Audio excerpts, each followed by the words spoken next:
Hello everyone, आप सभी का फिर से एक बार स्वागत है मेरे YouTube चैनल में जिसका नाम है Commerce Treasure. In this video we are going to continue our discussion on KUD Mcom PGET 2020 expected answers. I have already made 2 videos on this paper. If you have not seen those videos, I am putting the link into the description as well as in the I button. Do watch those videos, and without wasting much time, let us go to the last few questions of this paper and see what the answers are. Audit of transaction does not include proprietary audit, audit of expenditure, audit of receipts, efficiency cum performance audit. So option number D is the correct answer for this question. Proprietary audit, audit of expenditure and audit of receipts includes transactions, but in case of efficiency, you are trying to find out the productivity of the organization and not the transactions. Window dressing implies curtailment of expenses, no.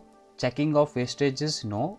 Overvaluation of assets, yes. So whenever you are showing more assets than the actual assets in your balance sheet or financial statement, that is called as window dressing. So option number C is correct. Undervaluation of liability, if it have been given, that also would have been correct, but undervaluation of asset is not correct. So overvaluation of asset or undervaluation of liability if you are showing, then it is called as window dressing. The low income economies are sometimes referred to as first world, second world, third world, none of these.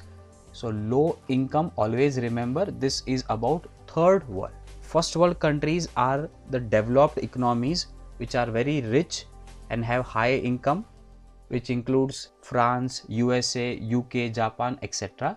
Second world countries are communist based countries like we had Union Soviet or China, Cuba, etc. Third world countries are low income countries like Brazil and some other Asian and African countries. Dash is the apex body of economic planning in India. Economic growth, no. Industrial expansion, no. Growth with justice, no. So none of this should be the answer. The right answer should have been Niti Aayog, which is the apex body for economic planning in India from 2014. Companies like Flipkart, Amazon and Myntra belongs to which type of e-commerce segment? 2B, B2C, P2P, C2A. So right answer is option number B, B2C, which stands for business to consumers. So Flipkart, Amazon and Myntra, they sell to the customers. There may be a C2C company also, which means consumer to consumer. For example, OLX, where one customer directly contacts and sell to another customer. There may be B2B companies also, where one business is directly selling to another business.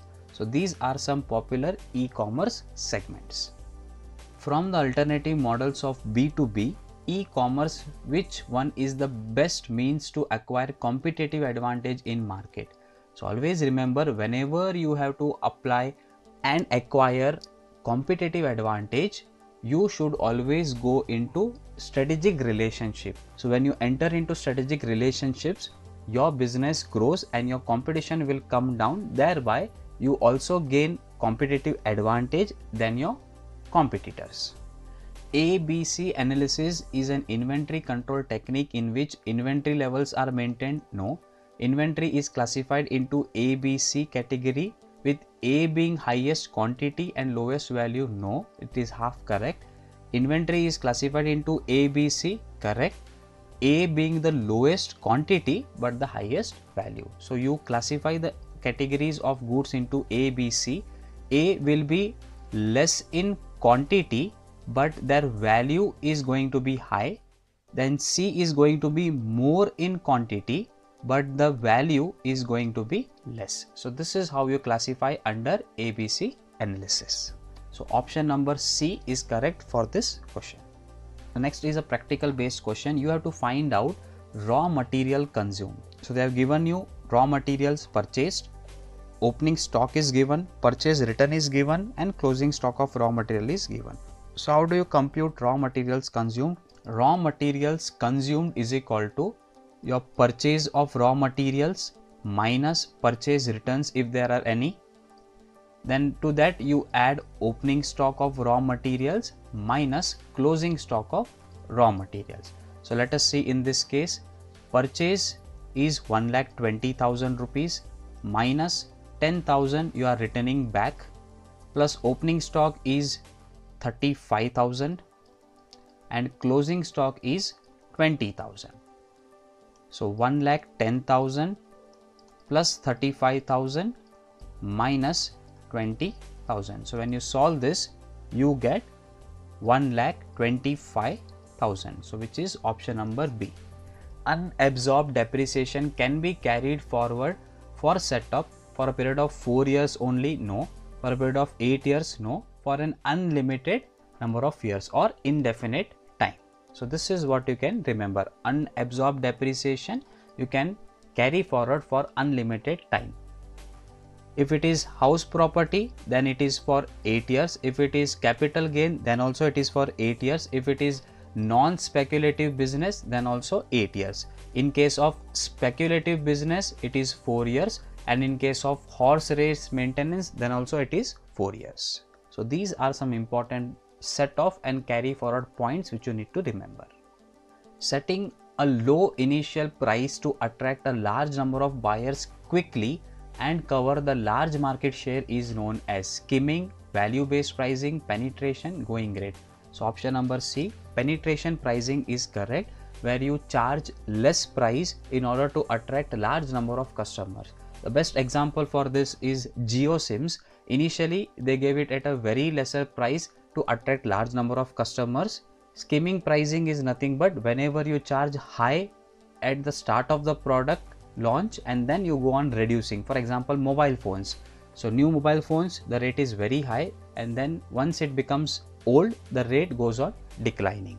Value based is nothing but whenever the prices are fixed based on the value what customer perceives from the product, and going rate pricing is whatever your competitor is charging, you just charge a price similar to that particular price.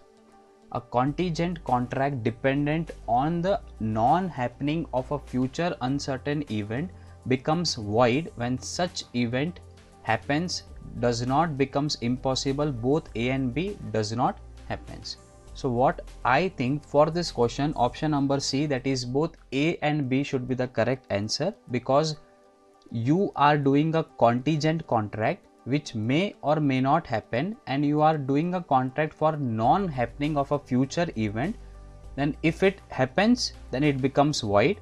If it does not become impossible, which indirectly means it can happen, so therefore A and B both are the correct answer for this question. So option number C should be the right answer. An agreement that is caused by fraud, misrepresentation and coercion is voidable, partially void, valid, all of these. So option number A is the correct answer.